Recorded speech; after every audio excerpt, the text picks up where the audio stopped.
Tell me now about Andrew Tate then. So what's his deal? So Andrew Tate, my belief, Andrew Tate created a character, okay? And I've watched him do it his whole life.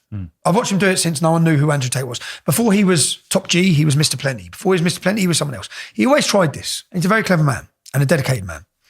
He became a world champion, boxing out of a gym in Luton called Storm Gym, where the man who I'd say created Andrew Tate is a man called Amir, a Bosnian Muslim lad. Very well respected. Some of my best friends are part of that gym. They're all non-Muslims. Everyone just has love for that man. Yeah. So he's meant to be a great man and a great mentor to men. I'd say he transformed Andrew Tate from a quiet kid to a world champion. Andrew Tate has always trolled the Luton public. He always used to go on Facebook and just wind everyone up. I used to watch it. Yeah? And I'd laugh my head off. And I see people biting and hating him.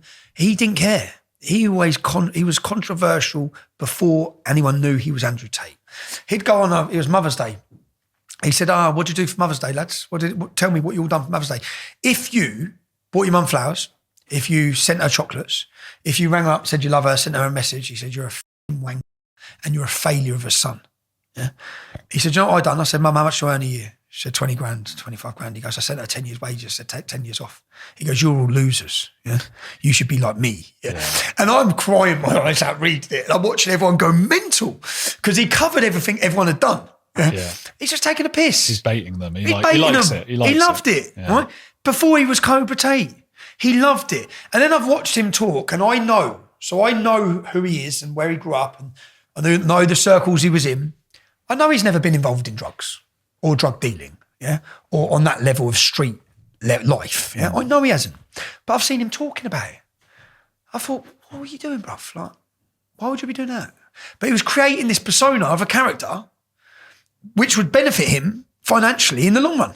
So when you hear him making comments, even about women and girls and how much is true and how much isn't true, right? How much was to create a persona? Because remember, when he started, he was getting men who struggled with women to pay him to tell them how to be a man. So he's creating this big image of a man that sometimes, I'd say, was bravado. But a lot of what now he was saying is now being used against him. He sits and says he's a billionaire. We know he's not a billionaire. Yeah. We know he wasn't a billionaire. I said to my son, he's not a billionaire. Yeah. So if he's saying he's a billionaire and it's not true, and he's saying this and it's not true, but he has created a very successful character, which ended up him being worth tens or if not hundreds of millions of pounds in the end through the bravado character he's built. So, and again, I can only talk from people close to Andrew Tate, best friends and people I respect who have grown up with him and known him very well, who all speak very highly of him as a man. And what you don't get to hear is the people he's helped. People don't hear this. You know what I mean? So I know him. Obviously, I'm strongly opposed to his conversion to Islam. I believe it was a very silly move on his part. I believe he felt trapped. I felt trapped at times. I know that when you come under attack and censorship the way he did is the way I've experienced it myself. But he still had the money.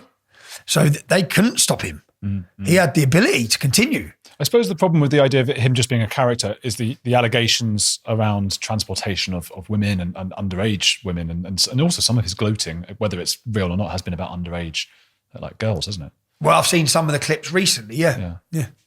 Do I believe Andrew Tate? I don't believe. Do I believe that Panorama just done a hit piece on him? Yeah, I don't believe him. Simple. I don't believe Panorama in anything. No. Because I've done my own Panodrama documentary where I covertly recorded Panorama planning and telling people what to say about me in interviews. I didn't just, and there's a secretive organisation who have been pivotal in Andrew Tate's attempted takedown called Hope Not Hate. I know that they pay people tens of thousands of pounds. They liaise between the media and the person. So they'll go give a girl 20 grand. Then they'll line up BBC to interview the girl. So BBC's hands are clean. They haven't paid anyone. The problem is you've got two people here, Panorama, who might make things up, but also Andrew Tate, who makes things up as well. So we don't know who to believe. As for Hope Not Hate, I got a line they said about you, which I thought you'd find fun. I mean, I'm sure you've seen it, but it does sum up the hypocrisy here. It's insane. While Lennon, which is your real name, has always been racist, just don't need any. No facts, no evidence, with no quotes. Has always been racist, just done. That's it. He has overwhelmingly focused on Islamophobia and sought to avoid explicit and overt racism. So sought to avoid explicit and overt racism. So hasn't been racist, but we know what he thinks. What the arrogance you'd have to write that about somebody. I can't believe it. I would never write something like that. So Nick Lowles, have you watched my Home and Hate expose documentary? I want to say yes, but I haven't. It's great. Okay, everyone should watch it. So I got covert recordings of people who were given drugs by Home and Hate. I got covert recordings of people who were sexually assaulted by Home and Hate and their members.